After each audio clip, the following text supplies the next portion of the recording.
Good evening. I call to order the June meeting of the Florence City Planning Commission.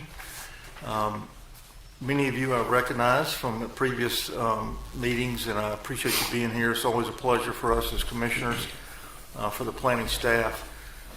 As we always say, this is the city's business, and it really makes our job,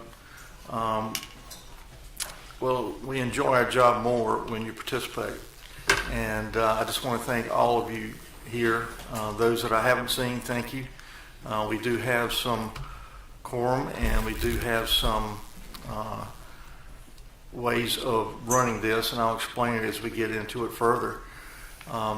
But at the moment, the first thing we'd like to do is have our invocation. I'm asked Mr. Picotte to give it, please.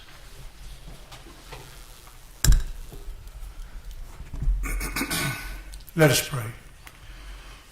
Heavenly Father, we want to thank you for this day, Lord. We thank you for life, health, and strength. Heavenly Father, we want to thank you for all the individuals that came out here tonight that has a vested interest in what's going on in their community. Heavenly Father, we ask that you bless each and every one of them, and Lord, we ask that you bless this board on tonight. Heavenly Father, we ask that everything that we do be beneficial for all the residents of this city. Heavenly Father, we ask that you continue to bless us, keep us in your keeping care. In your Son Jesus' name we do pray. Amen. Amen. Thank you, Mr. Picotte. He's got a talent. The first item on the agenda tonight, and we're going to try to move things along. We've got a lot of people here. Some will be able to speak more than others, and I'll get into that further down. But we need to approve last month's meeting minutes. The commissioners have received their packets. They've had a chance to review these documents. As far as the minutes are concerned, if there are no changes, corrections, or comments, I'll call for a motion. Motion to accept the minutes. I have a motion to accept. Do I have a second? Second. I have a motion and a second to accept as submitted. Any discussion? Hearing none, all those in favor say aye. Aye. Like sign nay, and the ayes have it unanimously. The first item on the agenda is where I like to maybe kind of set things up a little bit. I will not act as chair on this particular agenda item. I will have to recuse myself, but at the same time, our worthy commissioner here next to me will be filling in for me just for this one agenda item. We will allow some conversation, obviously, during the public hearing portion of it. I would like for there to be not a lot of chatter or discussion out in the audience. And when you do want to speak, we ask you to come forward to the podium and give us your name. And then we will probably limit the first item on the agenda to no more than 5 neighborhood participants that would like to speak, and maybe limit that to 3 to possibly 5 minutes. And when I say possibly, if you have a lot of material that needs to be discussed, we may extend that out. So I will turn this over to Mr. Hill, and I usually go down and sit in the audience, but I'm going to break tradition, and I'm going to stay at my seat, and Mr. Hill will be taking it from here. All right. Thank you, Mr. Chairman Chaplin. We note your recusal in the minutes, and I will introduce matter PC 2022-11, request to rezone 24 acres located in Harmony Street from RG3 to NC 6.3 in identified as Florence County Tax Map number 00122-01054. We'll take a staff report, please. All right, thank you. Good evening, everybody. So this is something that was tabled March 8th, 2022 with Planning Commission. That was allowed to allow time for Invictus Development Group to meet with the neighborhood. Invictus Development Group is trying to rezone RG3 to NC 6.3. The RG3 would require, if they would like to do multifamily, they'd have to set aside 60% of the site to open space, and then 40% of that would have to be single-family detached, which was infeasible to them. So the initial proposal was all multifamily. The neighborhood came out on March 8th and expressed they would also like to see single-family detached construction. They have met, and Invictus believes they've come up with something that would please both parties. So here is the property in question. It's 24 acres north of Harmony Street. It's south of the Florence Tennis Center. PowerPoint's lagging a little bit.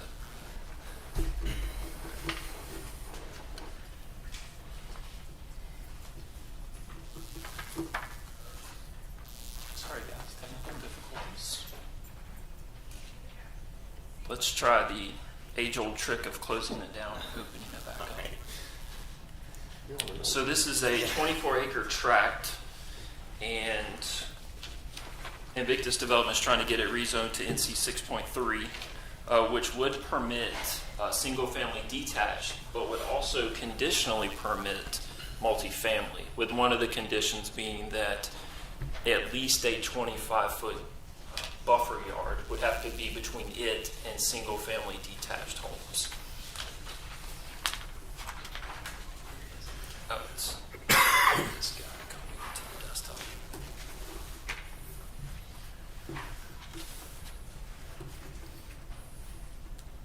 So the land use around it, like to the north, you do have the Dr. Eddie Floyd Tennis Center, which is a park.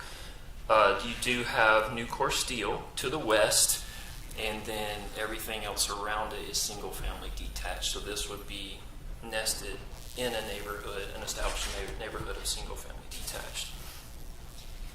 The future land use is neighborhood conservation split with parks and open space. That's probably due to its close proximity to the Dr. Eddie Floyd Tennis Center. I'd like to show you guys what the proposal looks like, but it will be a mixture of multifamily units and also 40 single-family detached lots. And then the detached lots will have a 50-foot buffer yard, which is over the minimum 25-foot buffer yard that is required. And then the multifamily would be encased within the new single-family detached construction.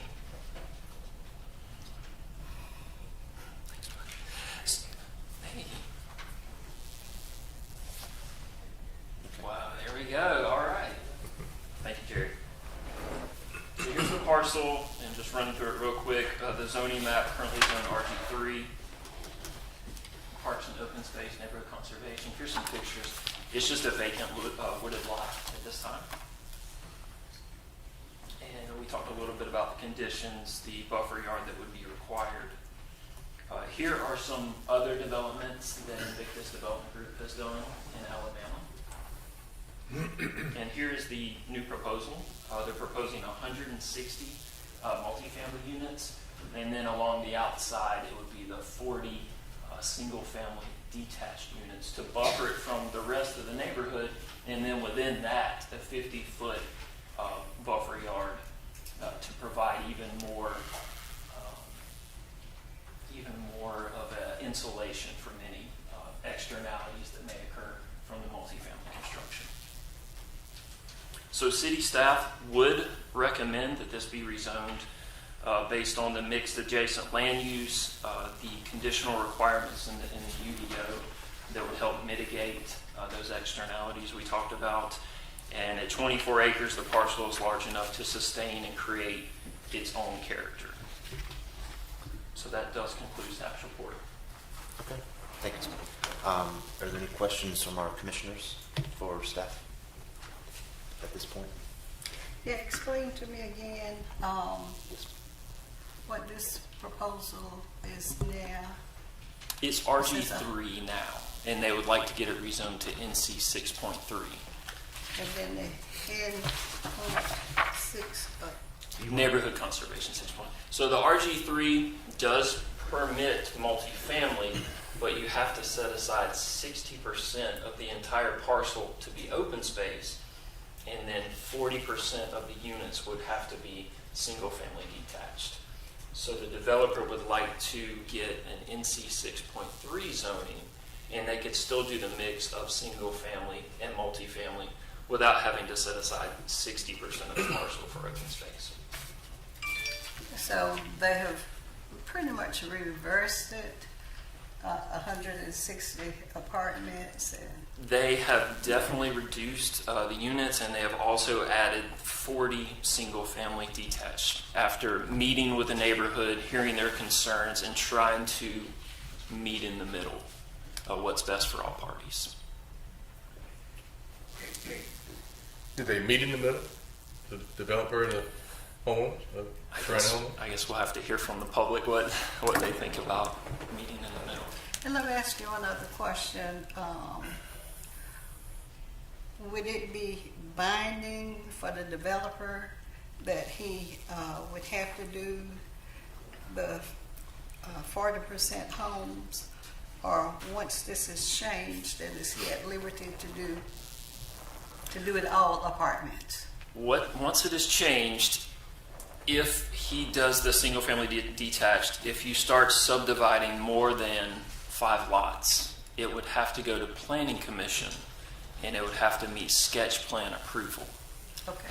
But as far as being legally binding, I don't know if we can say that. In other words, once it's changed to, once it's changed to what you're proposing, he could build all multifamily homes. Is that correct? Okay. That's correct. Well, if we, can this be conditioned, this layout, this drawing, if this is what the agreement is to be between the surrounding homeowners and the developer, why can't we condition the approval if we so choose to do that based off this drawing and layout?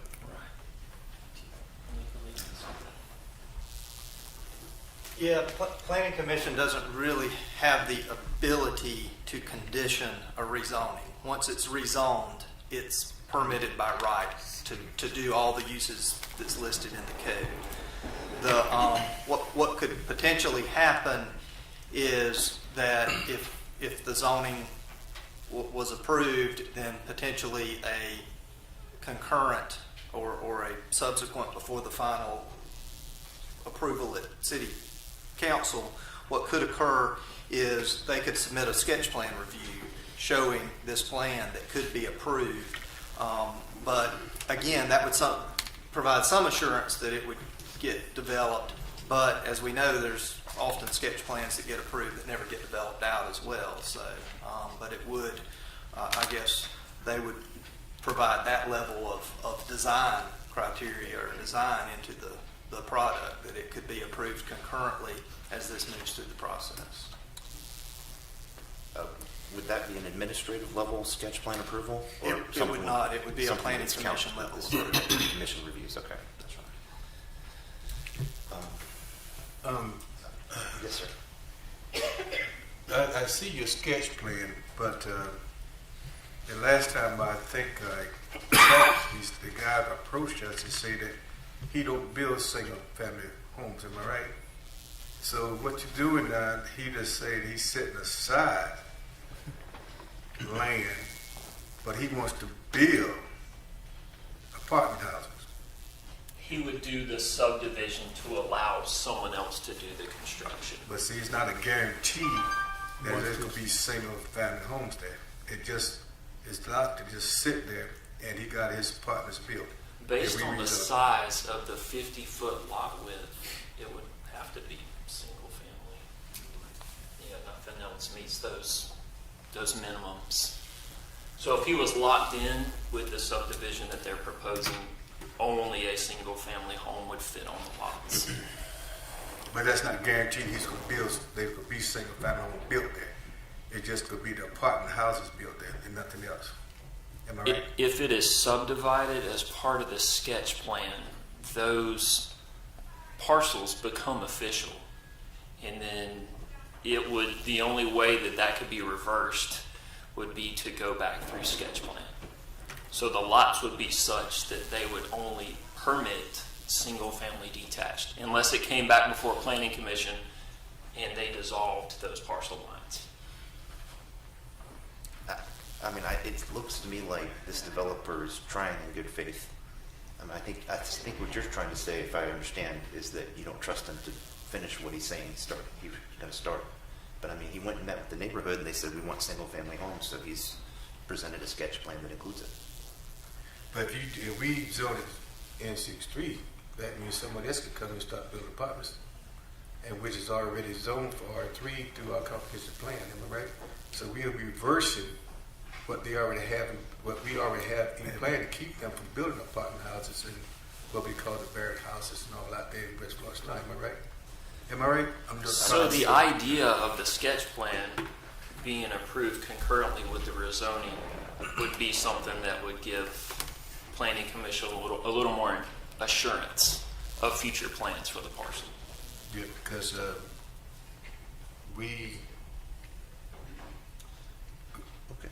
I asked that question once he presented his plan. All right. I'll take it. We're ready for the public hearing. Commissioners? All right. All right. I would like to ask the question, the two parties met and supposedly was supposed to come to an agreement on what they wanted to propose. The changing from the RG3 to the NC 6.3, I'm wondering,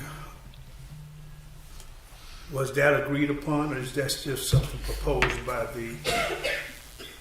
I think that the development would be infeasible for the developer if they are made to meet the requirements of the RG3, setting aside the 60% for open space, and then 40% of all the units will have to be single-family detached. I don't think it's feasible for them. Wouldn't the RG3 allow more single-family detached units or homes than the NC 6.3?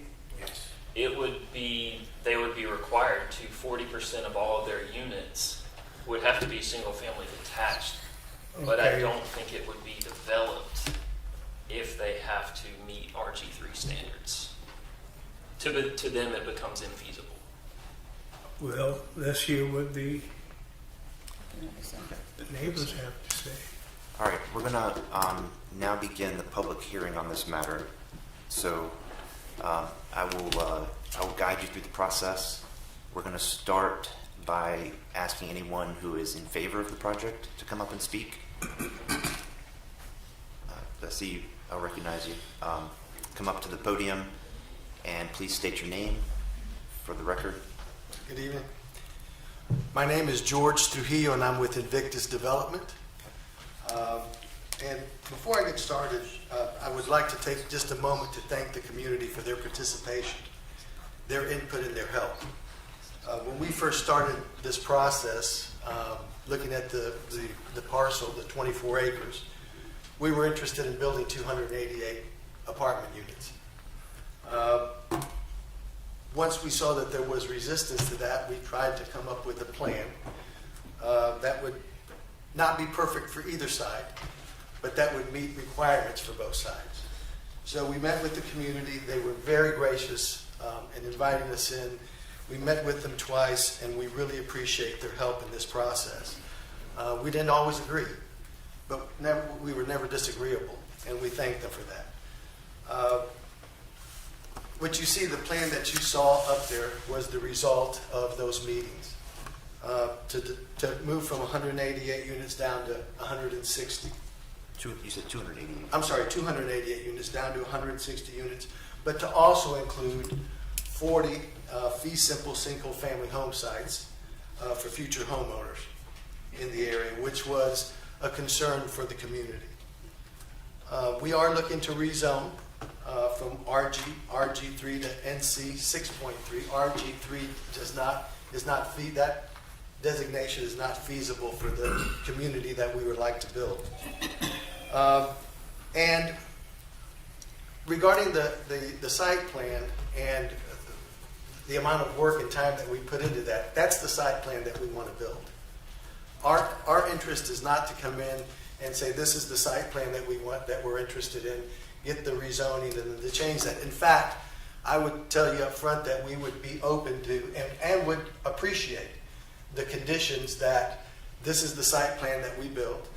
And not only that, but that we have to start the single-family home sites along with the apartment site so that they run concurrent. That is our intention. That's our intent. That's our intention. And we would appreciate that condition in order to assure the community that what we say we're going to do, we're going to do. Also, there was a, and I'm kind of moving through my presentation here, but there was the question of, well, setting aside the home sites and building the apartments and not doing the home sites. Not our intention whatsoever. And we are indeed multifamily developers, multifamily builders. We are not single-family home builders. But we've talked to the city about that possibility of taking down those sites. They've been open to the possibility because I guess there's a community, and I don't know what the name of it is, where they were building some housing, and those sites are dwindling. And so, given the process, this process is going to take a couple of years before we're feasible, before we have product into the ground. So, given that time frame, we feel like we could work with the city, work with other organizations, possibly Habitat for Humanity and other private home builders to be able to fulfill that and bring in the single family along with the multifamily. That's what our intention is. I'd like to go back and talk a little bit about what we're looking to do with the multifamily. And, you know, we are looking to build a 160 unit affordable housing apartment community. I want to address the affordable housing aspect of it because folks have the impression that an affordable housing community is a blighted community, is a substandard community. That's not the community that we build at all. We don't do voucher. It's not a Section 8 community type of arrangement. What we are able to do, we're able to offer reduced rent units of quality housing due to special financing and not lower rents because of inferior quality. There are affordable communities in Florence currently. The Belmont is a good example of an affordable community. A nice building, a nice community. Not what we're going to do exactly because that's what 4 or 5 stories, and what we're looking to do is 2 stories to minimize the height impact in the community. And we build a quality product. We build a quality community. All wood cabinets, for example, granite and quartz countertops, vinyl plank flooring, stainless steel appliances, brushed nickel plumbing fixtures, green certification construction so that it's very energy efficient with high SEER, HVAC heat pumps, all electric appliances, wash and dryer hookups. In the community itself, we provide multiple well-located trash dumpsters, more than ample parking, outdoor fitness area, playground for children, gazebo, clubhouse with a community room, a warming kitchen, television sitting area, fitness room. I'm going through the list rather quickly, but so you have an idea of the type of community that we built. You saw some of the pictures as examples. Also, we have full-time property management and staff on site, and security cameras strategically placed throughout the community. The communities are well maintained. The way you know that they're well maintained is that we have a ton of oversight when we build these communities. Not the state agency, South Carolina Housing, oversees the maintenance of the communities and tours the site. Our tax credit equity provider, which would either be Truist, RBC, or Capital One, they have an interest in the site, and they tour the site as well. Not to mention owner oversight. We have obviously a great interest in the properties. We pay a lot to property management companies to maintain these properties, and we make sure that they are well maintained.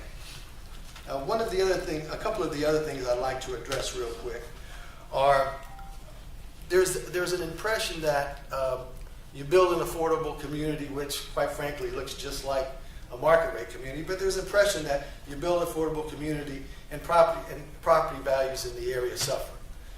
And there have been multiple studies to show that that is not the case. In fact, I have a couple of them with me to show that at worst, property values remain the same, and at best, property values increase because new construction brings an economic boost to the area, and especially in an area that hasn't had new construction or new development in a while. It brings an economic boost because it also provides jobs. What we do when we come into a community is we use local supplier and businesses as much as possible to build our apartments and, in this case, to build the 40 single-family home sites. Sir, I'm going to have to limit you to another 2 minutes at the most. Okay, that's fine. That's fine. The other thing, a couple of other things I'd like to address that we talked a little bit about in the community meetings is flooding. Explain that, we handle our stormwater on site. And if you looked at the site plan, you'll notice that the way that we designed the entrance and the main entrance and exit, the traffic would be designed to come off of Flynn Street, which is a minimal impact to the community. So, in conclusion, I'd like to say that we appreciated working with the community. They shined a light on their concerns, and we've tried to adapt our site plan the best that we can in order to be accommodating. Our intent is to provide quality housing built with local participation. And if approved, we look forward to working with the community, being a good community partner with both the city and the neighborhood. Thank you. Thank you very much. If there are any questions, I'll be more than happy to answer them. We may reserve the right to call you back. Okay, great. All right, thank you. Thank you. All right, I'm assuming there's nobody else in favor of this project, so at this point in the public hearing, I will call for anyone who may be either concerned, have concerns or neighborhood interest in this project, or maybe against it. So again, ma'am, please, when you get to the podium, state your name. Excuse me. My name is Maricia Cummings Cooper, and I'm a member of the Northwest Community Neighborhood, and I have presented to this commission before. First, I'd like to thank the Planning Commission for your help. I'd like to thank the staff, especially Mr. Derek Johnson, for his help, because I've called and I'm trying to keep up with the information to provide to the citizens in our neighborhood, because we have a lot of senior citizens and they can't get around as well to come to these meetings. So we younger ones try to be there for them. My mom was 105 when she died in 2020. She lived in that community till she died in her right mind. And she fought for that community, and that's what I'm carrying on. I also want to thank Mr. George Churchill, the developer from Invictus, for coming back twice. The first time that he presented, the committee said no, no, no. The second time that he presented, unfortunately, the plan that was presented again fell short of the community expectations as it related to the building of single-family homes. They do not build single-family homes. As stated at the March 8th City Planning Commission meeting regarding the rezoning of our neighborhood from RG3 to NC63, our priority in the Northwest community is to revitalize our community with an emphasis on building affordable homes, rehabilitating existing and vacant homes, and creating a pathway to home ownership. And that does not include multifamily homes. We feel that these priorities are consistent with the city unified development ordinance. I took my time and copied them so I could read and I can understand. And what I didn't understand, I called Derek Johnson, and he would send me little stuff in the mail, because I'm a retired educator, but I'm not a planner. But I can read, and thank God I can comprehend. And what I don't understand, I can seek help by calling others. And we feel that this plan was done in 2018. That's just, 4 years ago?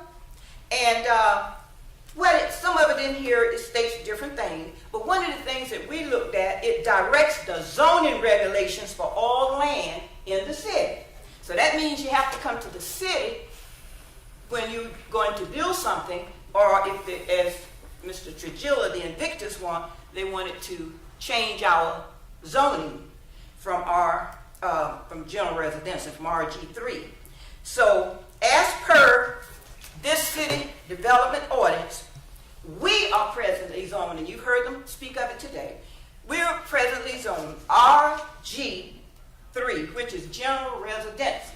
Now, this zoning permits a variety of housing type that includes conditionally permitting multifamily developments. You heard Derek explain that. And it requires that a residential development includes, this, I wrote it verbatim for this, that at least 40% of single-family detached homes to permit multifamily construction. We're not saying we don't want improvement. We're saying that stick with what we got so we can get what's agreeable for the community and according to your zoning that we were given in 2018. We also feel that the Northwest community priorities are consistent with this city comprehensive plan. Now, this was adopted in 2011, and this document plans and guides the future development and redevelopment in our city.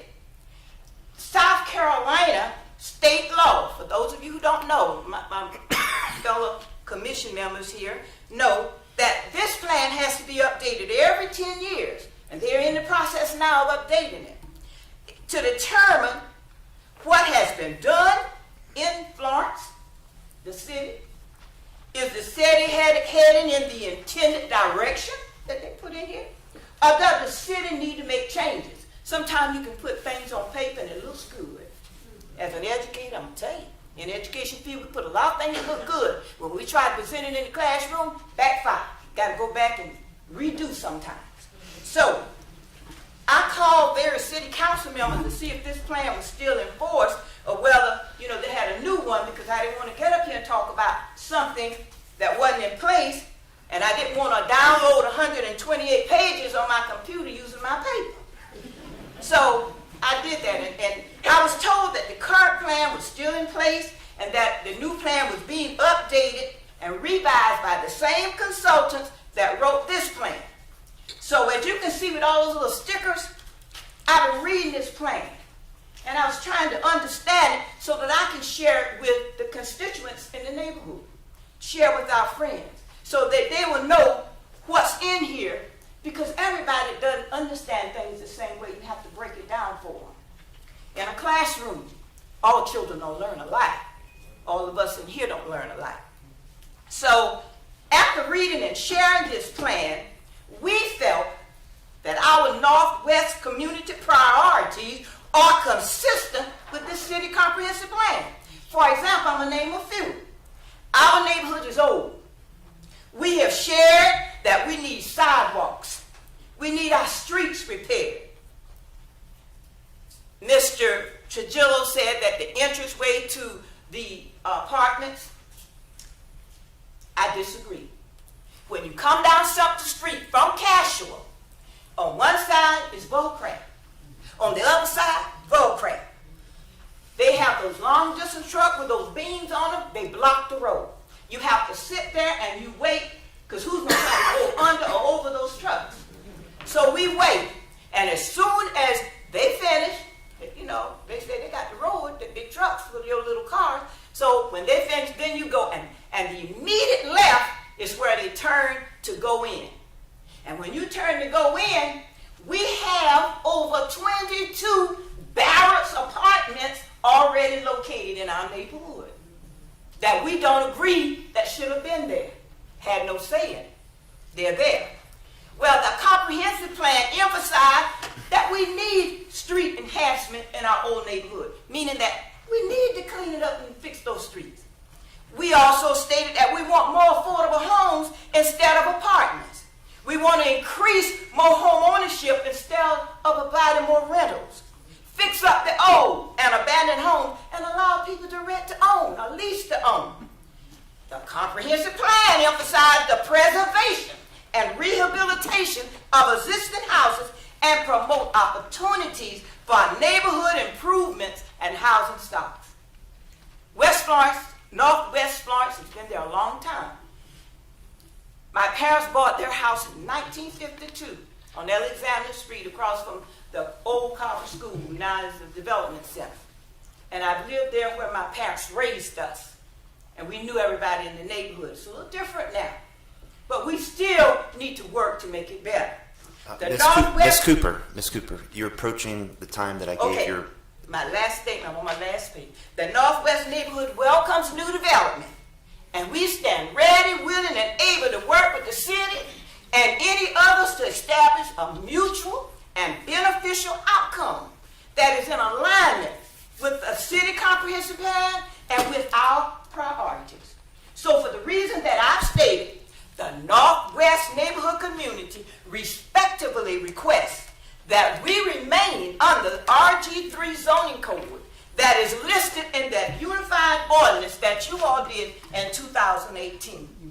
Thank you so much. Thank you. All right.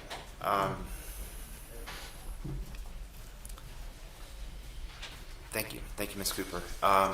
Is there anybody else that wishes to speak? Please remember to keep your comments germane to the subject. State your name for the record. Good evening. My name is Jean Ann Thompson Zollenkoffer. I live at 1123 Patterson Street.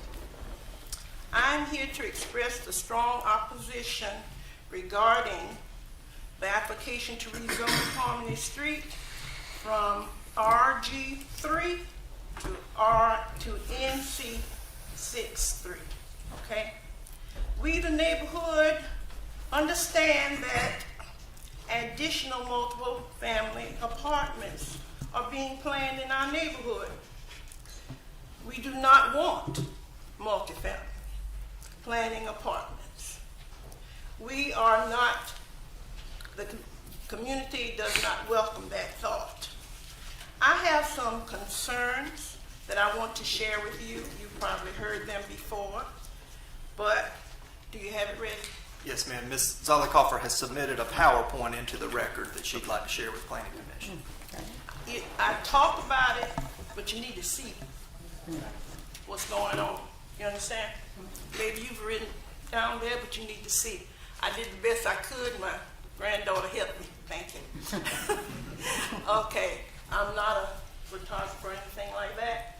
I don't know whether he can enlarge it or whatnot, but that first one shows Bullcraft on Sutton Street.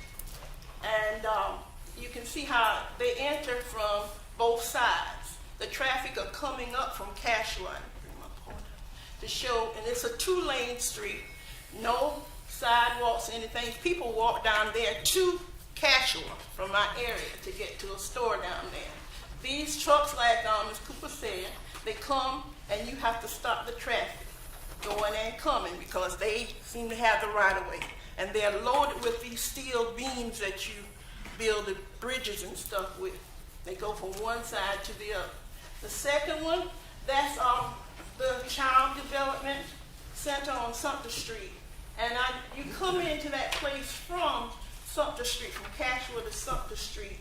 And there's only one entrance, and there's a little short street there, one-way street that you can go in. That's the only way you go in. You have trouble turning into that street. Parents, they drop off their kids there, and you have trouble there. So that holds up the traffic on Sumter Street as well. There, that's the one right there that where I'm talking about, the big trucks coming back and forth, and they're lined up, one behind the other, going across the street. Maybe they line, I think they get the steel from one side and have to take it across to the other side to do paperwork or what have you. To get back on Sumter Street, to get to Casher Street, to go to 52, to get on the interstate and go wherever they're going. Okay. Safety of the children, that's a big thing with me. That first one, that's near those barracks. You see the two little children jumping across the ditch. There's no place for them to play. And that ditch was full of water. They put a tree limb across there, and they were playing walking from one side to the other. Nobody guarding them. That's not their fault there, but it's not safe. Traffic is going and coming. That street there is that Harmony Street, I think it is? Harmony Street traffic, and traffic is heavy on that street. There's no way for them to get out of there, to drive out of there. So the children are there. Here, this is on Philadelphia. The boys playing basketball in the middle of the street. Traffic coming and going real fast. He has that pulled out little basketball thing, and he's playing basketball. And he's pretty good at it too. But cars were coming in, motorcycles, everything in that neighborhood. Luckily, nobody has gotten hit or killed there yet.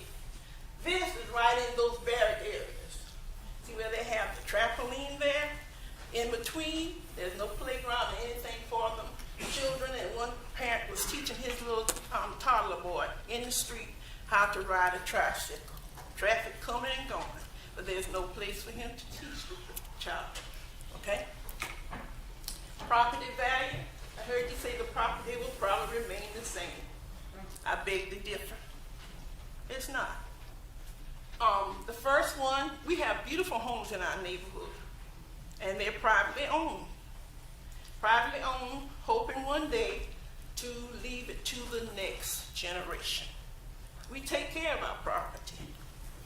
And that's a nice home right there, fenced in area. The yard is well taken care of. Over on this side, those are the barracks.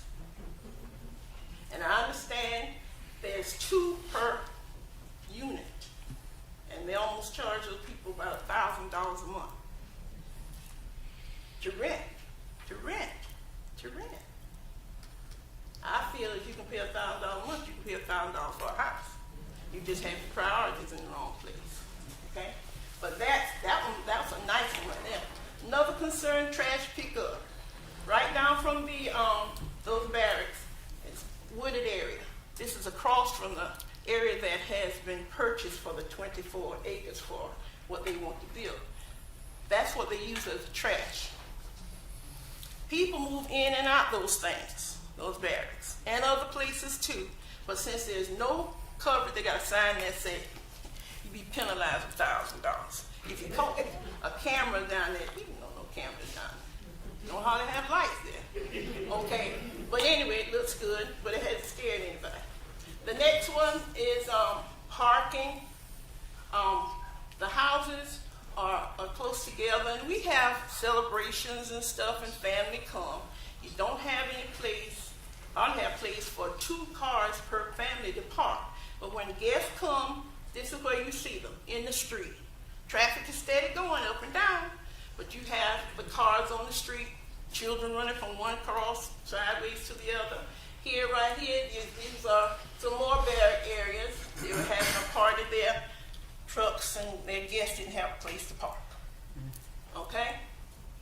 These are some of the nice homes in our neighborhood. See how well groomed they are and stuff. So it's not all the same. We have people that actually care for their property, and these are houses that I think that will be passed on to the next generation. This is what we're looking forward to. Okay? And I think that's what we want. We want this.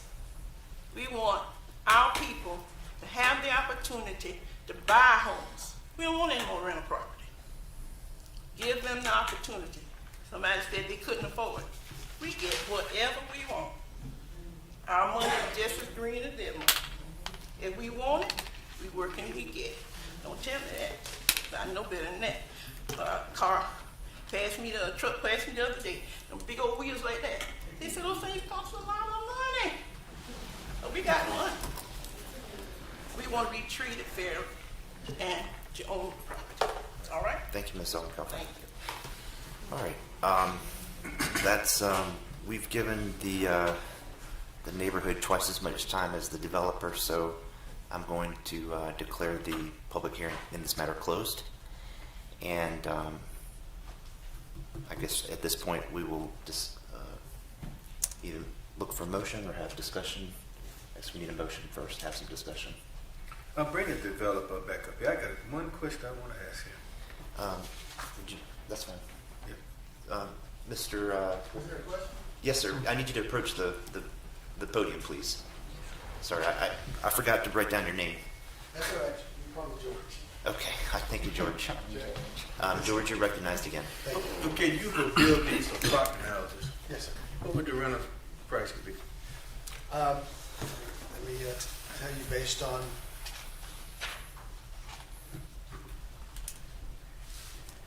they would be 60% units.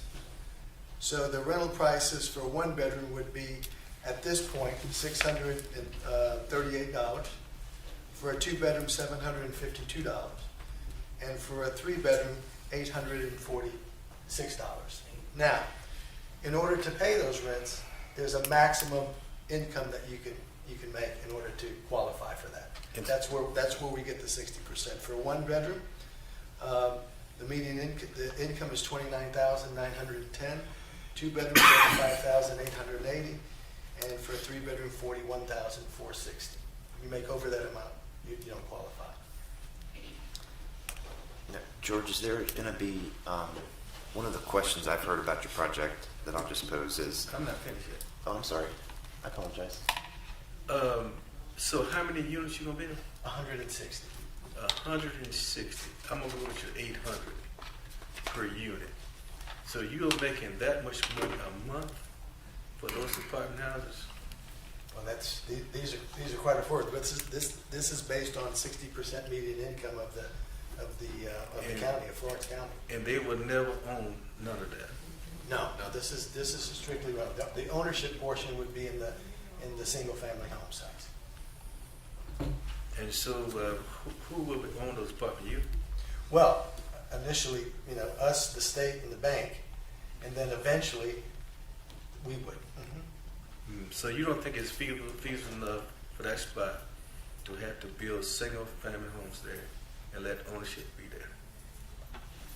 That's for us. No, I mean we're not a single family developer. Then you answer my question. We're a multifamily developer, but You build apartment houses and nothing else. we build apartment and we develop. So we would develop. Okay. You answer my question. Thank you. Okay, thank you. Sorry for interrupting you. I thought you were done. Is there? It sounds to me like there's some kind of subsidy involved. Is there a point in time where this subsidy may expire? No. This would be the way that it is Forever, Yes. for as long as you're. The only way that the subsidy would expire is at the end, potentially at the end of the finance period, which could be 15 years. Okay. So as long as it's under the bank, Right. it has to be subsidized. Okay. Any other questions for the developer? I was going to ask about the feasibility. Why wasn't it feasible to build under the RG3? But Mr. Moses asked that question and he answered because it stands to profit more with Well, it's just that we the couldn't- multi-purpose family home units there rather than the single family attached units. So my question has been answered. Commissioner, any other questions for the developer? Okay. All right, thank you, George. Thank you. All right, commissioners, is there any motions that you guys want to make?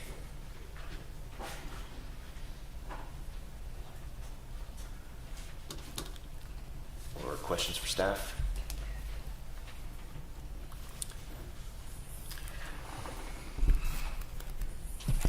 The only comments that I would make at this time,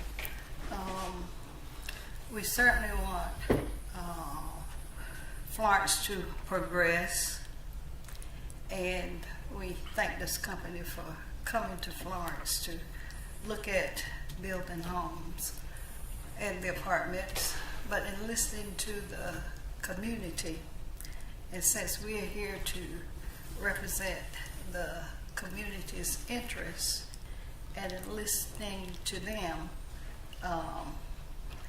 they don't want all of the apartments built in their neighborhoods. And since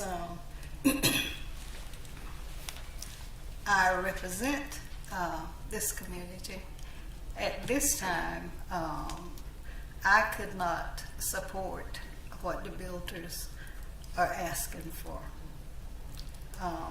We need more single family member homes. When a person owns their home, that gives them a certain amount of pride and they take care of it. Renters, not so. And we want to improve our living conditions.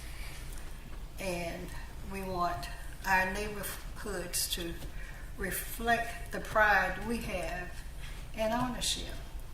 And I clearly understand economic development, and I know what this would mean on that level to have these apartments. But since I represent the community and the city, I just can't support this effort.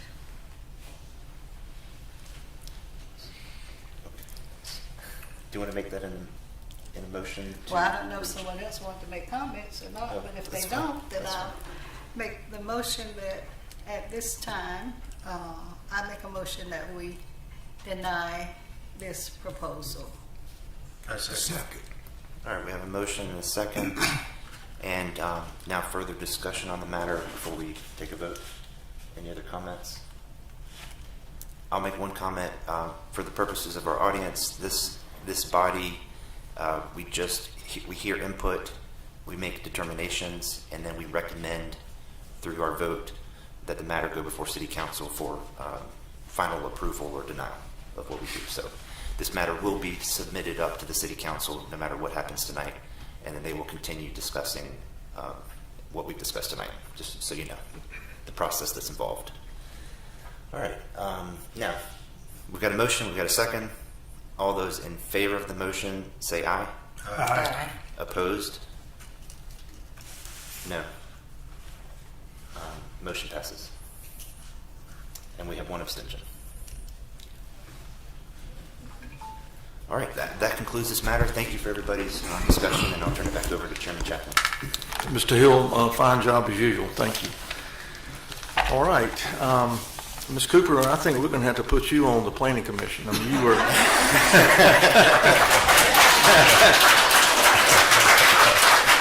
I tell you what. It's just that they got to meet with the citizens in the community like they said they would be there. They don't do all of that. And I know the pandemic has something to do with it. We want progress, but there's some other little things we got to do. I'm going to say this. No, let me stop you there because we really don't allow that. I was most impressed with your research and your due diligence. I mean, I wish that I, as a commissioner, studied as hard and as long as you did. So thank you. It's refreshing. And I'm sure the audience appreciated that as well. We're going to move on with the agenda. That one item took 55 minutes. And, but we have other items on the agenda, and we do have children and families, and we get hungry at some point. So we're going to be fair to everybody. One thing I would like to ask, out of courtesy to the staff and the commissioners, please cut your cell phones and your devices off. And I appreciate that. All right. Let me find my agenda. Thank you. All right. All right, the next item actually is what we call a sketch plan review, and it's unprecedented, except for one other time that typically we take a public input during a sketch plan review. And this has to do with the next two items, 2022-19 and 2022-20. I will be the first to admit that this commission is at our weakest when it comes to sketch plan review. We depend so much on our staff because the city has engineers They consult with the police department, the fire department. They go through the process at a technical level where we're laymen. I mean, our careers are across the board, and consequently, the sketch plan review is probably the most technical thing that we have to look at. Well, they put it before us, and we see a drawing, we see a sketch plan, and we don't pull out the protractors. Of course, people don't use those anymore, or calculators, and so we really rely on that. But tonight, because we typically don't allow public participation, these two next items are. I can feel the passion, just like you just heard from the last item on the agenda. There was pure passion there. And these next two items. So I'm going to ask the commissioners if they would allow me, when we do get through our normal part of this, to allow one of your selected members to come forward and just make a comment. I'm going to give you 5 minutes. And like I said, this has only happened one other time. But I really, feel that it's necessary to give you that chance. The first item has to do with obviously the sketch plan review of the new road to be located on the parcel identified as, and it's got the tax map number. And then the next item is a sketch plan review really of the townhomes. So staff has decided to break this up in two separate ones. So Ms. Elaine, how are you tonight? I'm asked Ms. Elaine and staff to make their presentation on this item, please. And if you'd like, would you like me to just do both presentations, one right after the other, and then have discussion, or do you want to do them separately? Would the parties prefer comment after both? Let's do them all together. Okay, thank you. All right. Although you will need to vote on each one separately. We will. Okay. All right. This is a vicinity map for the road. It's not showing.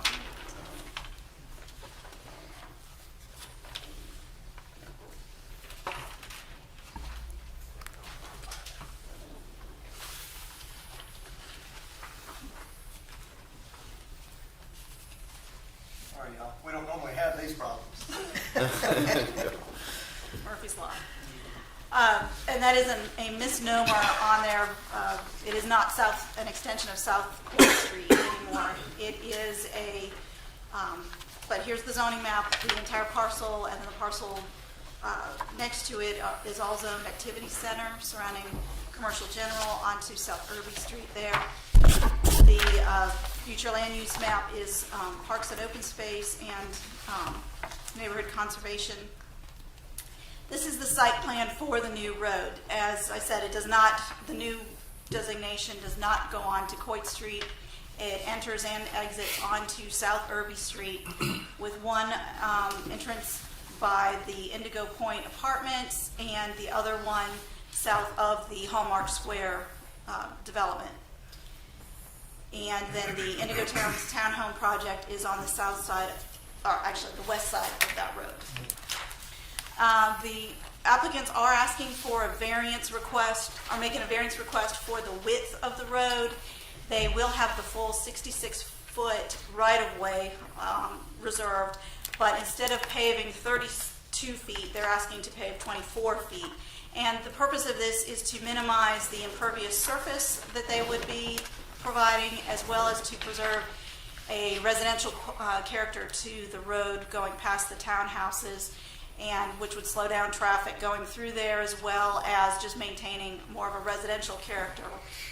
But it would still have the right-of-ways so that, if necessary, they would be able to widen the road if it became necessary in the future. This is the site plan put on the physical map showing exactly where the road will be going in relation to the Hallmark Square and the townhomes. The applicants also did a traffic study, and the comprehensive traffic study was to evaluate the impacts of the proposed development on traffic on South Irby Street.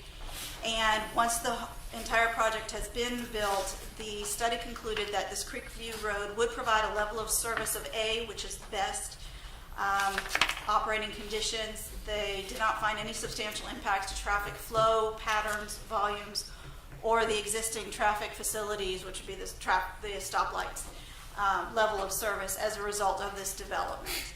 The overall level of service of South Irby Street was not substantially impacted as well. Future development would be evaluated to determine whether the dedicated turning lanes might be needed eventually.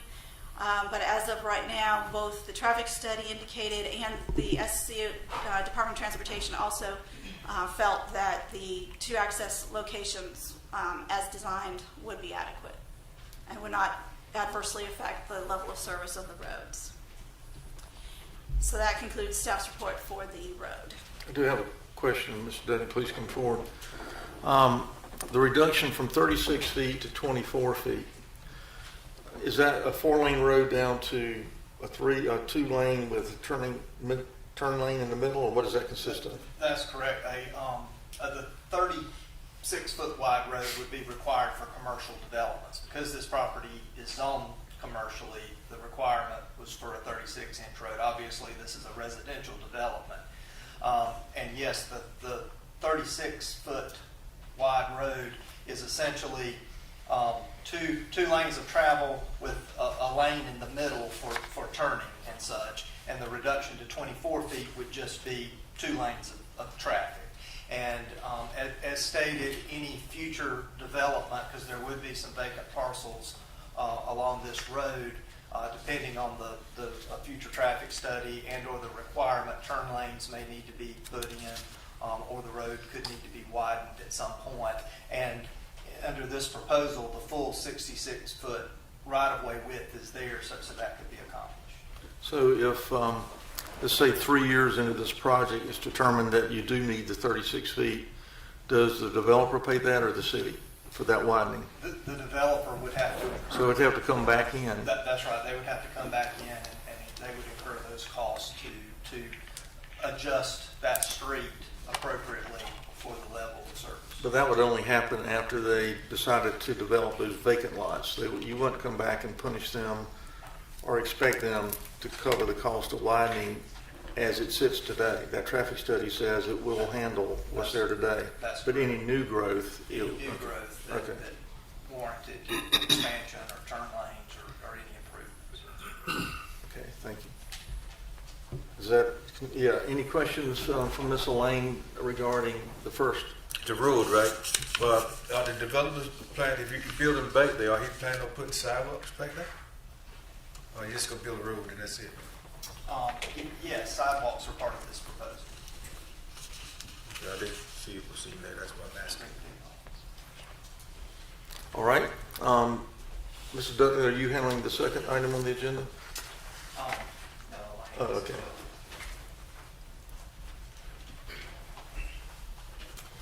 And I want to remind the commissioners we're going to have to vote on both of these separately. Okay. All right. Yes, this next request is for the sketch plan review of the Indigo Town's townhomes, which will be located on the same parcel. And again, we have the area map, or the vicinity map, and the location map showing the parcels that will be affected, and the zoning map, which is the activity center zoning designation. This is the site plan for the apartments, townhouses will be an up-close picture of it. There are 60 units and 15 4-unit buildings. The zoning ordinance does define townhouses as detached or attached units that can be a minimum of 3 units up to 8, and so this falls within that qualification. They have front and rear entrances, and the parking, as is allowed in the AC designation, is via a parking lot between the rows of houses. We have looked at it for sketch plan or for the basic requirements for a townhouse development, and it does meet them. As the ordinance requires, they are subdividable lots set up in a condominium style, and they do meet those requirements, and they will be required to meet the building code for this kind of development as well. and they have adequate parking. They meet all the requirements of the Unified Development Ordinance for this. And again, here's the site plan superimposed over the map, showing that it is all actually right in the very center of that parcel.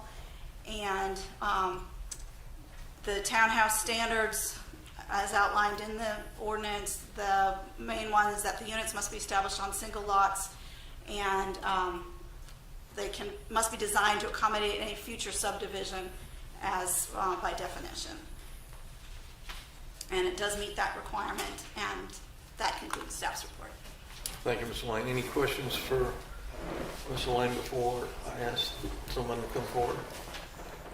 So this whole plan meets every requirement the city has? Yes, sir. Without question?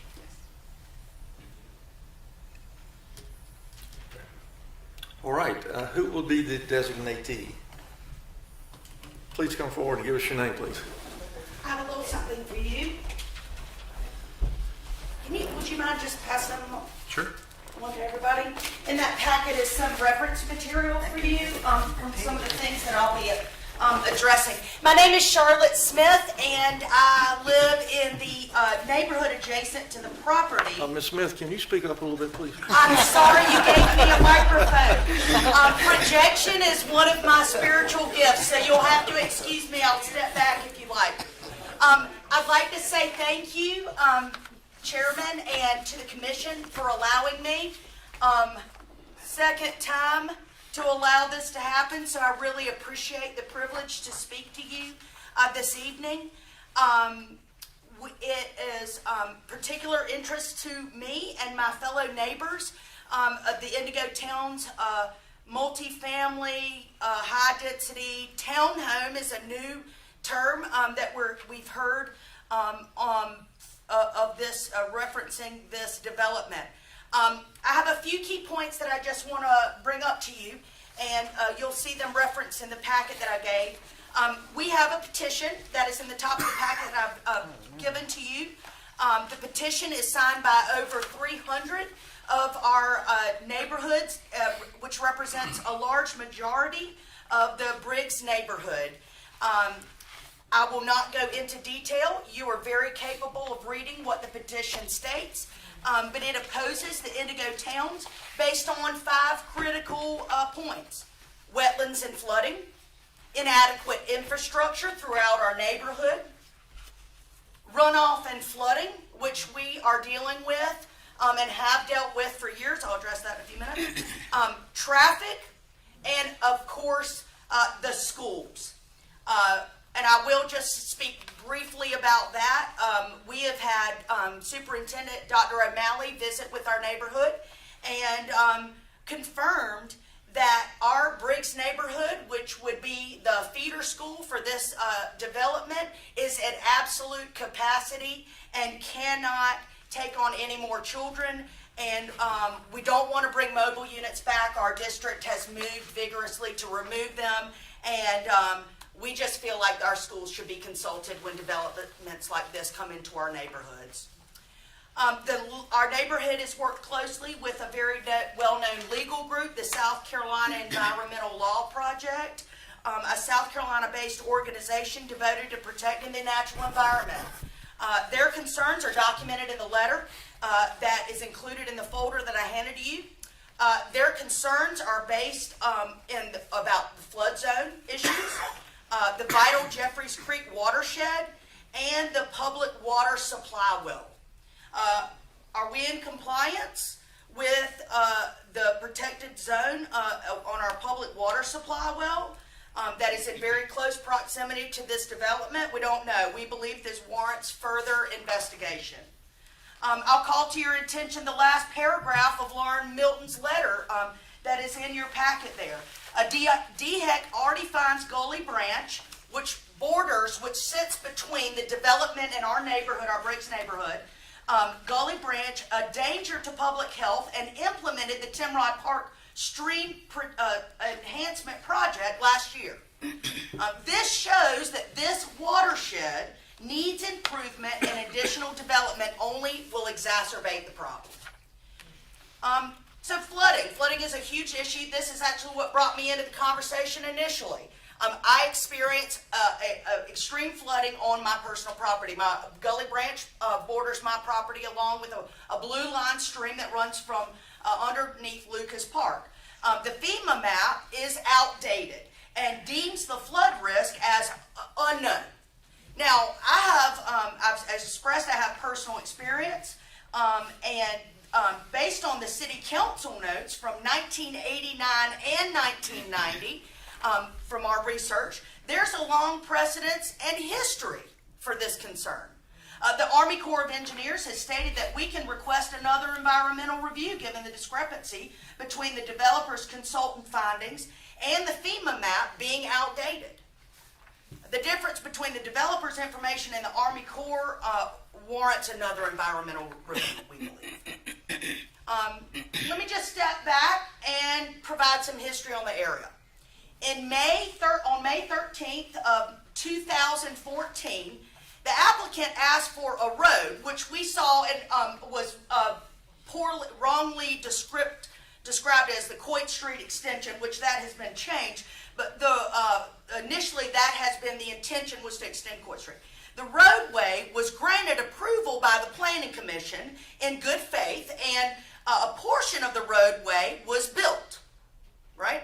Now, the floodway was filled when the road was built. It appears that the city did not realize the oversight. There was a missing Lomar F from FEMA, a form that is required in order to build over a flood zone. Well, until the neighborhood, from our research, my team and I, as we did our research, we could not find FEMA's approval for this road and this Lomar F. So we brought it to the attention of the very capable employees of the city, who I have to say have worked awesome with us, and they are awesome, and y'all are awesome. But until we realized this approval was missing, which then led us to investigate further, and that is why we do not have the Coit Street extension. We now have the road access from Irby Street into the development. Ms. Smith, I'm sorry. you have used your 5 minutes. I'm going to give you three more. Okay. I won't talk about the variance because y'all did really well with that earlier. We know that the city was comfortable with the road being extended from Coit Street. You've got a letter in your packet confirming that. And we believe that we have established more than enough reasonable doubt regarding the feasibility and the adverse effects for further development on this parcel. I thank you for your considerations and all of the hard work that you have done in investing and hearing our concerns. You have addressed them. We know that you have heard us. We want, like our Harmony Street friends, we want this development to fit into the comprehensive plan because we want to see appropriate growth for our city. We are not against development, and we certainly are not against growth. But we would like for you to take into consideration public safety, environmental concerns, and respectfully, we request that the sketch plan not be approved as it stands based on the absence of the Lomar F and the information that we've submitted so that further review can take place. Again, I thank you for hearing us and allowing me the privilege to speak to you tonight, and I thank you, Jerry and Clint, for all of the time that you have spent listening to us and dealing with us and being patient with us, because you've been very kind and shown us a lot of grace. So I thank you for that. Thank y'all. Wow, Ms. Smith, thank you. And you are also a candidate for our planning commission. I make myself available. Okay. Are there any questions of Ms. Smith before I've already let her sit down? But is there anything that needs to be? Can the staff address this Lomar F that Yeah. Smith talks about? Can staff address that? Sure. As part of the Indigo Point development, which is the senior housing project that has an access off of Coit Street. That's behind the old Apple Applebee's? That's correct. Right, okay. Is the dentist office? And the dentist Yeah, the dentist office. That's right. It's right behind that. Right. And the access road had to go through a portion of the floodplain. And in order to develop in that portion of the floodplain, they had to provide the city with basically a study showing that it met the requirements of fill in that area. They provided that study because originally the intentions were for the road to be dedicated over to the city upon completion. We wanted essentially a map amendment to be filed with FEMA to remove that portion of the floodway, or the floodplain, rather. It's not the floodway, it's the floodplain in that area. And we worked with the state floodplain office and, to make sure this was conducive. They completed the study, they completed the map amendment and submitted it to FEMA, and apparently communication broke down between FEMA and the applicant, and it went into a FEMA black hole, I suppose. So when this project resurfaced, we spoke to the developer about it, we spoke to the state floodplain office about it, and FEMA, and they said, they said just resubmit it was the issue here. So what we did was we let them know that we wouldn't allow any further filling of the floodplain or development in the floodplain on this parcel until this issue was resolved. The proposal before you for both the townhomes and the road has completely been removed from the floodplain associated with Gully Branch. So all of the proposal before you is outside of the floodplain, and this issue with the LOMAR and the map amendment would only impact this access road to the old subdivision. So if some discrepancy is found there, they would have to remedy that development on that. You're talking about the elderly? The elderly, that's right, Indigo Point. Okay. Does that answer your question? It did me. Any other questions? I would like to say that this scenario is much different than the one with Harmony Street. Harmony Street required a zoning change. The difficult thing that we have as a commission is the developer in this site meets every requirement that the city has laid down. Now we are just hearing that from them. Because I cannot get in as deep as you have, Ms. Smith. And I will tell you, as Mr. Hill has already said, that we are a recommending body. There are no laws that come out of here. We just follow what we think is the letter of the law, and we have to be equally fair to the ones that George, he was trying to change the zoning, and the community didn't want it. And because of that, his company lost a lot of money, and it might have been an opportunity, it might have been a disaster, but we won't be hearing from George from Florida. But this particular project, like I said, this is our weakest thing that we do here, which is the sketch plan approval.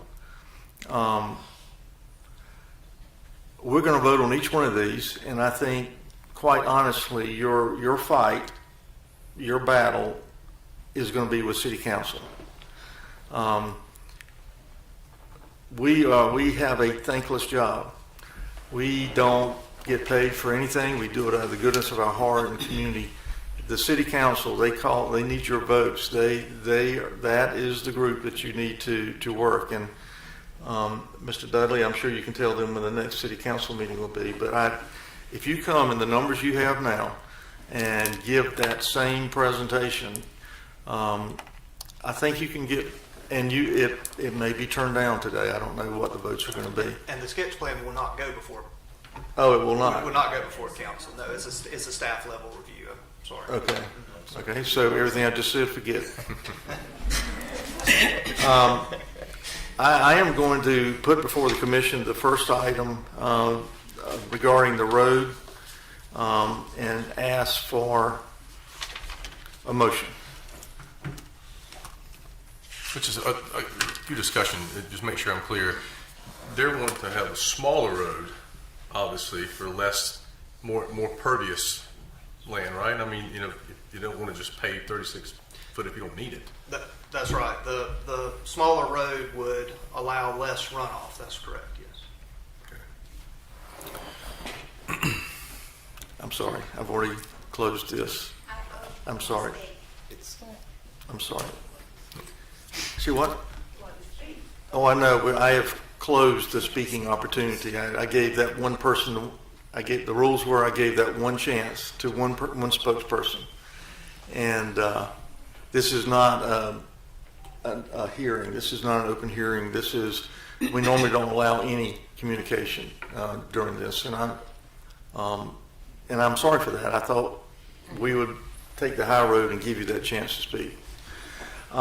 So I still have the request for a motion. I'll move that it be approved as submitted. I have a motion to approve. Second. I have a motion and a second to approve. We need discussion. Please include the variance request as well. We can vote on that We're voting separately. separately. Yeah. So again, Commissioners, this is the item with the road on the agenda. I have a motion and a second to approve as submitted. Again, discussion. I welcome the Commissioners. It's tough because I know I feel y'all's passion very much. And this is not please don't take it as a racial slur. This is a black and a white. There's no gray for us. The law either allows it or it doesn't. And we know sometimes it hurts you when we have to go with what the rules and the law says. Any discussion? Yeah, the understanding, is the road part of phase 2? No.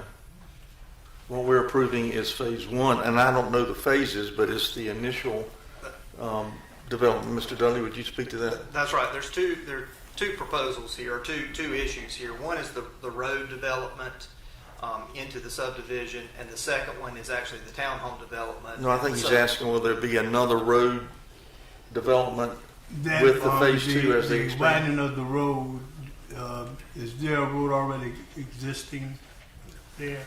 No. What we are approving today is a sketch plan of the building the initial road with the capacity to expand that road if necessary. Okay. Okay. All right. I have a motion and a second. Any further discussion? Hearing none, I'll call for the vote. All those in favor of approving the sketch plan for the road, raise your hand. 1, 2, 3, and 4 for. So the sketch plan does pass for the road. 4 for and 3 against. Okay, the next item is, of course, of the town houses. Would we like to have any discussion on that prior to? Is this I'm sorry. No, you want to say something? Is this a land lease? I'm sure it's not. No. Or so they own this property? The developer owns it? It is. It's owned by I think The cemetery. Manchester Group. So it's owned by the people, the applicant. I don't believe it's owned by the actual applicant. Okay. We do have the developer here that could potentially answer that question. Are you the developer, sir? Let me ask the commissioners. Do we? I don't want to open that can of worms. Okay. Okay. I'm sorry. It's my understanding that it's owned by a group associated with Mount Hope Cemetery, and it would be leased in some way to the development group. So essentially, you're saying it's a local developer? No. No. No local at all. Okay. Any other questions? Yes. I'm not familiar with that. I'm sorry, sir. We don't have any discussion in the audience. Sorry. We need discussion though. Who said that? This is not no comprehensive plan at all. Sir? No, sir. Sir, I will have the officer take you out. Please don't ask me to do that. Thank you. Yes, ma'am. Now, will they own these townhomes, could be purchased by, I don't know the answer to that. okay. Mr. Dillon? The underlying code, can I speak, Chairman? Yes. Yeah, the underlying Chair code recognizes. is just as with any single family development. This, townhomes are a single family attached style of development. Just as in a single family detached neighborhood, you could rent every unit that you build. A townhome facility could be rented. It could be set up for home ownership. Our ordinance does not require subdivision of the property for townhomes. It doesn't require, but it requires the developer to show that it is possible to do that, so that at some point in the future, if they did want to set it up, and that's what they're doing right here before Planning Commission, they're showing that this master townhome parcel would be treated as common area, but they're showing a condominium style development such that it could be subdivided in the future and set up for home ownership to meet our code, essentially. I have a comment, Mr. Chairman. Yes, ma'am. Please. Several weeks ago, we had something before us that I didn't agree with. I didn't want to vote for it. It was for townhomes on Celebration I'm right there Boulevard. with you. We both. So this is about land ownership. This is about someone owning a piece of property that's meeting every single requirement that the city requires. They went through the steps. They own the property. They follow all the rules. All right. So I voted for something several months ago that I didn't want to have there, but I think we are commissioned, and we should treat everybody the same here. All right, across the board. This is not a rezoning type thing for anybody. All right.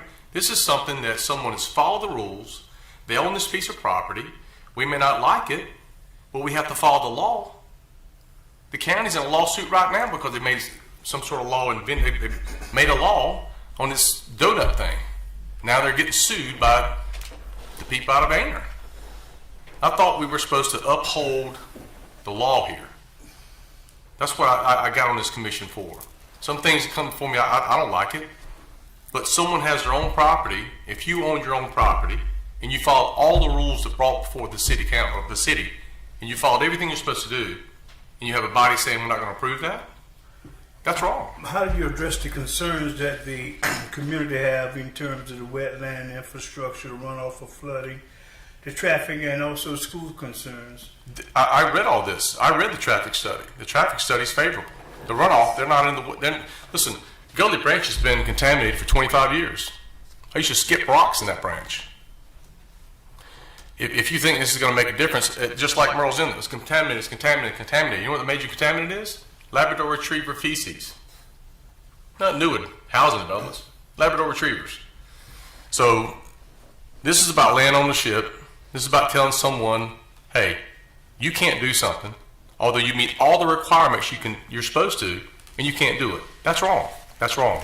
No matter if I like it or you like it or anybody likes it, if I was a landowner, I'd be ticked off if I followed all the rules, and you would too. If you followed all the rules and your property was zoned for that, and you did everything that the city requirements supposed to make you do, it's about land ownership. I am totally against the government trying to tell someone what they can do or can't do with their land, unless you have to rezone it. I mean, if it's zoned for a certain thing, and the community like Harmony didn't want it, I'm not going to agree to rezone it. I voted against it. I'm not going to do it. This is a different story. Every single requirement that I read, am I incorrect here? I read everything you guys sent me. Everything is prim and proper. They follow all the rules. They meet all the requirements. I'm sure they looked in all this stuff. The city planners, they do this every day. They met every single requirement, from wetlands to traffic to whatever you want to call it. That's just my 2 cents. Thank you, Dr. Lohan. Mr. McKinnon, I'd like to say that, again, we're putting our hands in the staff. The responsibility is for them to tell us that it has met all those requirements. and that's the only choice we have.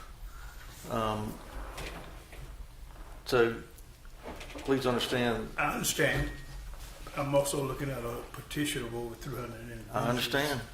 That Absolutely. has a concern that they would like to have addressed. I'm not saying that they're not following the rules and the guidelines. That's not the issue here. I'm looking at quality of life. So you want to break the law? How am I breaking it? Well, we've turned down other situations because they did not meet the guideline. And there are developers like Mr. George there that probably lost a couple $100,000, but we allowed what we thought was the right thing. You're saying these people are upset, so I'm gonna break the law for them. I would like for them for their concern to be addressed. That's all. And I agree 100%. And we're in the process of doing a whole new study, comprehensive plan, and I'm sure that this crowd will be heavily involved with that. But Well, I'm only one individual. Let's move forward. any other discussion? I have an. I'm sorry, ma'am. You discussed the road, not the apartments. You discussed. We've already discussed the road and voted on it. Now we're voting on the townhouses. Right, and so no one. I'm sorry. I still have got to stop you from. Thank you. Mr. Chairman, I'll just say that, look, I appreciate everyone's passion, and these are the people that have come out here and the people that signed these 300 people in this petition. They're my neighbors. I live in Briggs neighborhood. I voted there this morning. But I agree with Dr. Lawhon. If we have to follow the law, this commission was established to follow the law equally. And when we start deviating from that, we're going to be in trouble, and we're going to deter development in the city, which is the opposite of what we all want at the end of the day. Y'all are going to, if it is voted against, y'all will leave here tonight very unhappy with us. And I will tell you what would normally have happened. Those two items will come up on the agenda.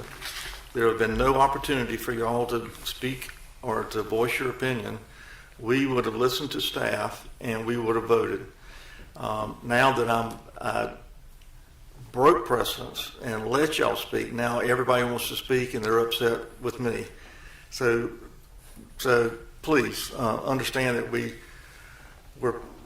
care, we're passionate, and with that said, did you want to speak, Ms. Hunt? Yes, I'd like to make some comments, please. As commissioners, we're each given the opportunity to vote our conviction on what's presented before us. It doesn't mean that we're going to always vote positive, and it doesn't mean that we're always going to vote negative. But since I've been here, what we have really tried to do, if someone meets all the requirements that they should, then as a commissioner, I have to support that. Now, if someone is coming to us to ask permission to do something, that's a different story. And that's what the Harmony Street was about. They did not have the right to do what they wanted to do, so they asked permission of us to change that. So we said, no, let it stay as is. But this group have the right to do what they're asking for. And I think it was stated, breaking the law. I don't necessarily know that if we don't vote for something, we would be breaking the law. We will be voting our conviction as planning commissioners. We have the right and the responsibility to do that. So we have two totally different scenarios here. One was asking for something, the other has the right to do it. And that's why I have to support the one that has the right to do what they're asking for. Very well said, Ms. Hunt. Okay, I almost forgot where we are. I'm calling for a motion at this point. Is that right, or have we already? We have a motion? I'll make a motion, we approve. Second. Okay, I have a motion and a second to approve as submitted. Any further discussion? Hearing none, all those in favor raise a hand, please. 1, 2, 3, 4. Kind of deja vu. It has passed. 4 approve and 3 are against. And That's abstain. excuse me? That's abstain. I'm not gonna vote. Oh, you abstain. I'm sorry. Thank you. So that's 4, 2, and 1.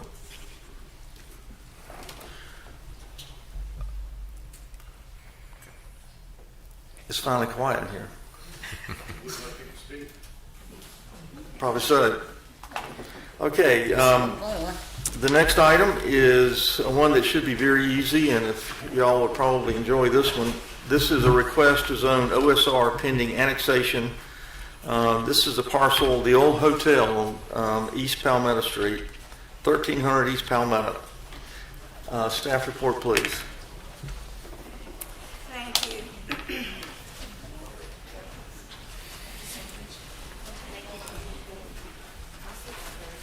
Yes, this is located at 1300 East Palmetto Street. It is the old motel, was the old Mandarin Motel on the way out to the airport.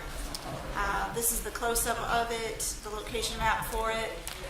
And as anyone who has driven past there knows, this is a gateway to the city, especially to downtown, and it is quite unsightly. The zoning map, zoning right to the south of it is the open space and recreation because it's Levy Park, and it is the desire of the city to annex this parcel, tear down the motel, and absorb this parcel into Levy Park, make it a green space, and improve it as a gateway into the downtown. It's zone, or the future land use is commercial auto urban, but it is also right up against the parks and open space, so it's an appropriate use for it. Here are the site photos of it. It is, a crime, very unsightly area. So we're very excited about tearing it down and absorbing it into the city and into the park. So that concludes staff's report. That was a good one. I don't even think we even need a vote on this. I make a motion we approve. I second. I'm serious. The motion is there a public hearing with this one? I don't care.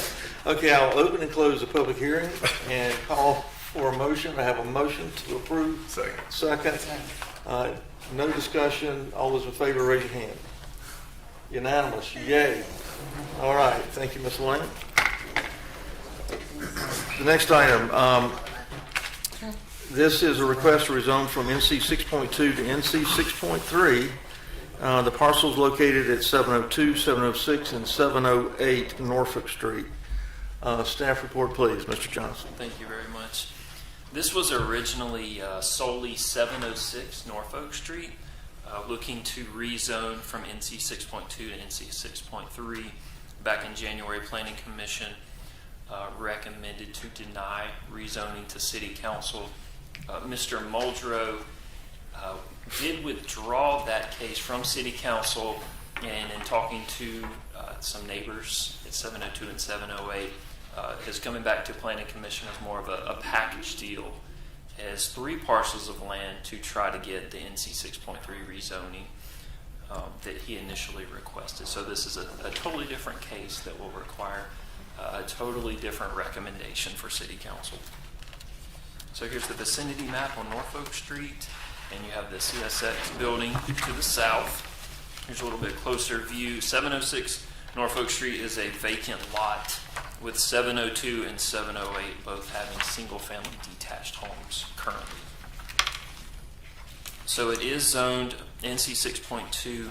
There is some NC 6.3 a little closer to Oakland Avenue, but at this time it is zoned NC 6.2 and is surrounded by single-family detached homes.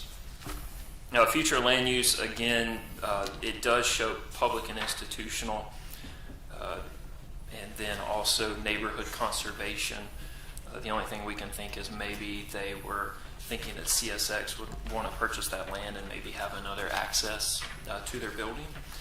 But we do think neighborhood conservation is the correct character for the neighborhood. Here's some site photos. You have 702 Norfolk Street with a single-family home. 706 Norfolk Street is the vacant lot that Mr. Muldrow owns. It is his desire to build a multiplex If he does get rezoning, it would look like the code, Unified Development Ordinance, a multiplex has to look like a single-family home from the front. It would have parking in the rear. Once you go through that common door in the front, you would break off into 4 different units. So that is his desire for this parcel. Here's a rendering of that multiplex, and the parcel would probably support this development. The other thing that the NC 6.3 would permit conditionally would be multifamily. So in the future, apartments could be built if this parcel was rezoned. And here's just some of the conditions. Multifamily, obviously, a type C buffer yard would be required, just like we were talking about at Harmony Street. With the multiplex, looks like a single family home and would have 3 or 4 units on the inside. And here's just some more minimum requirements that would have to be met. But the city's recommendation at this time is that it would be denied rezoning based on single family residential zoning, historic residential zoning in the area, its current character, and prescribed future land use. It would permit conditionally a multiplex, but there is the fear that it could become multifamily apartments with this same rezoning. And that concludes staff's report. Mr. Johnson, I know you probably said this, and I didn't pick up on it. If it stays at 6.2, what's the most he can do with it? He could do a duplex if he meets the minimum And he site. also quadruplex? Quadruplex, that's right. To look like a single-family home, 4 units on the inside. But the duplex is the maximum. Yes, with the current zoning. He could do single-family detached, or he Right. could conditionally permitted for duplexes. And the city's concern is that with 6.3, he can put multifamily there in the middle in of the middle of single-family homes. That's correct. So what has he really done differently? You said it's a whole new ballgame. I know you said he packaged, but how does it still protect the single-family homes around him? The idea was to get some neighbors on board, maybe some other parcel owners, and I guess the dream would be it would connect to the other NC 6.3 zoning, but it just fell a little short in the request. Okay, any questions? How many duplexes can he put on the property now? It would be a minimum lot width. It would need a minimum lot width of 90 feet, which I believe he has. So he would be able to put 1 duplex unit on his vacant lot currently. Any other questions of staff? All right, I will open the public hearing portion of this. Does anyone like to speak on behalf of this request? Are you wanting the person to go first that me? Anybody that is in favor, that wants, He's in favor. I'm not in favor. good evening, sir, and your name, please. My name is Kenneth Muldrow, and like Mr. Johnson said, I am the owner of that piece of property, and requesting that we see if I can get it rezoned from the NCR 6.2 to the NC 6.3, yes, sir. Yeah. I mean, I talked to a couple of residents around there, and they were in favor of it. I even got a couple of statements from them. They were on board. I had several more, but they were afraid that their property taxes would go up.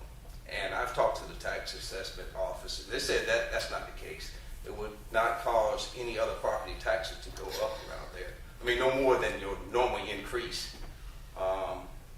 That's all I got right now. I mean, it's just been a long road for me to try and get this rezoned, and don't look like I'm going to get there either. Mr. Mulder, one thing, you have stamina, and I appreciate you getting up every time because he's the most optimistic guy. I mean, and I think that's a blessing. And you know, the difficult thing that we have is you may have talked to the neighbors. Are they okay with multifamily if you wanted to go 3-story or whatever the planning department would allow? Are they comfortable with multifamily? Yes, I've got some recommendations, some letters certified saying that they are on board, but I had some others also But they, like I said, they did not want to come on board because of this. Right. Yeah.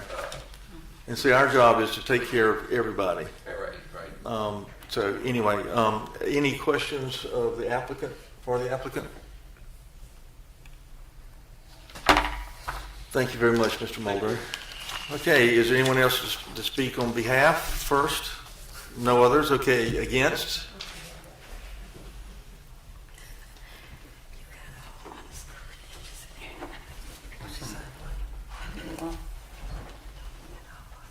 Good evening. I am Contessa Johnson Bradley, and I live at 810 Layton Street, which is the next street over, but my backyard is adjacent to the north. Well, actually goes into the North Fork property. And I'm here representing the neighborhood that says, no, we do not want anything. If it's not a single family home, we don't want any of it. The people that he said that are okay with it, all three of those residents do not live there. They own homes there, just like he owned the property. My father is at 708. He owns that property, but he does not live there. He lives in Oakdale. He lives on Triple Crown. If they're that passionate, put it in their neighborhood, not in our neighborhood. I have lived there since a child, and I've seen what happens when apartments and renters come in. Not saying all renters are bad, but the ones that have come in are low income. Christmas, I was tired, I'm a teacher, I worked out of town, came home, forgot to lock my car. Christmas gift stolen. Oh, God. And now he wants to bring other renters in that neighborhood. I was told that the area that he needs more space. Well, 708, I talked to my dad, and I don't remember him agreeing to tear down his house to make room for that extra area. So land wise, he does not meet the qualifications. I'm not going to be here long, but yesterday in the hot heat, I went to every resident that lived on Norfolk Street. They signed the little paper that I have saying they did not agree with this at all. Some of the people that came in on that street, they are first-time homeowners. I met a young lady, Miss Johnson. She lives in the house. My father lives in 708. She lives right next to it.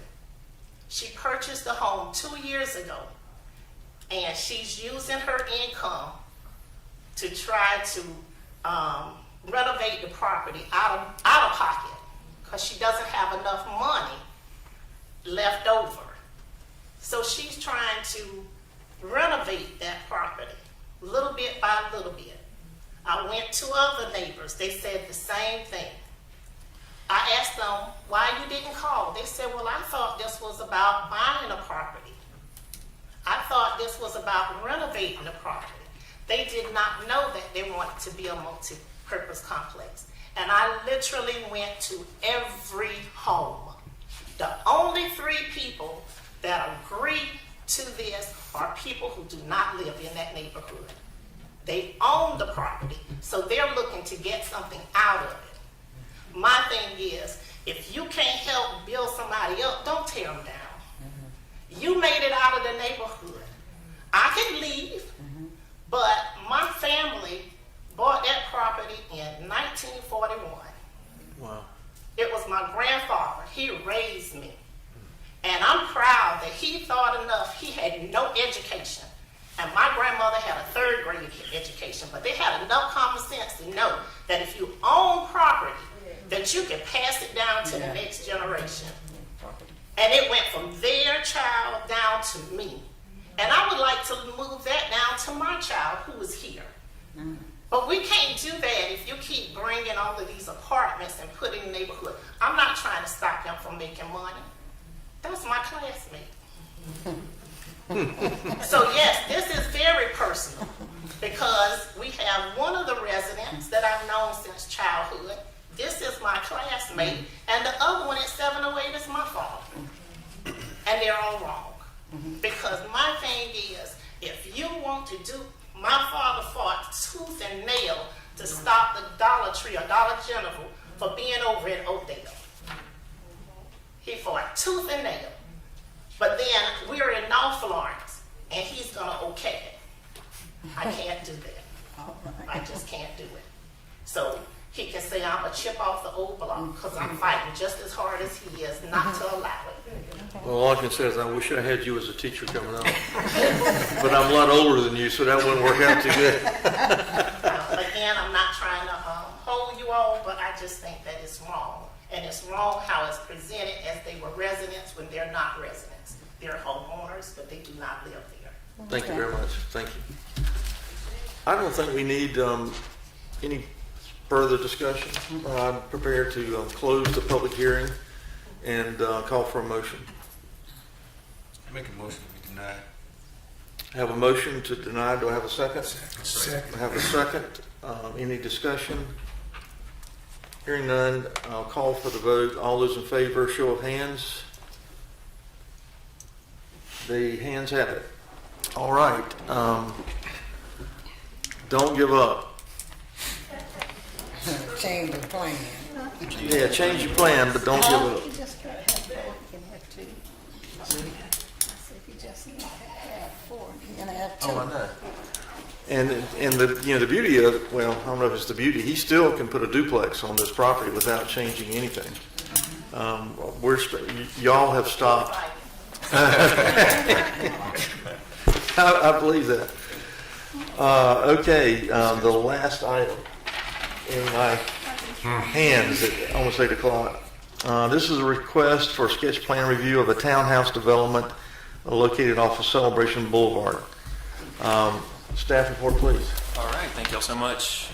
This is a sketch plan review of 12 Oaks Townhomes, which were approved originally August 11th, 2020. They are in the development plan stage, plan review, but they did add an extra unit to the original layout. So we felt it necessitated coming back to Planning Commission and y'all approving this new iteration of 12 Oaks Townhomes. So this is off of Celebration Boulevard. They will have access through Mi Tierra. They have an access easement. All right, here's a little bit closer look, and it is zoned commercial general, which does support townhome development. So the townhome standards, this townhome development does support the lot and building standards as listed in Table 2-4.1.3. They do have the minimum site of 1.5 acre, and they do have two separate buildings. They'll have one with 6 units and one with 7 units. And initially they only had 12 units. So a little bit different number of units and a little bit different layout, and it does meet the setback requirements. So this is what Planning Commission approved. Initially, these were weak link townhomes. They were linked by carports, and it had parking in the rear, and it was one less unit. So the new updated sketch plan will have the 13 units. These will actually have the 2 parking spaces per unit as required, and one of those parking spaces will be a garage within the townhome. And it does meet, we've had engineering look at it, we've looked at the utilities, they are adding street trees, and this new road does meet our sanitation and fire department requirements. So I do have a question for you, not to interrupt. Oh, no, you're fine. Yes, sir. Number 6, upon staff review, minor discrepancies with Unified Development Ordinance have been relayed to the developer. However, yes, we got a new and updated sketch plan today, and that is what we are presenting.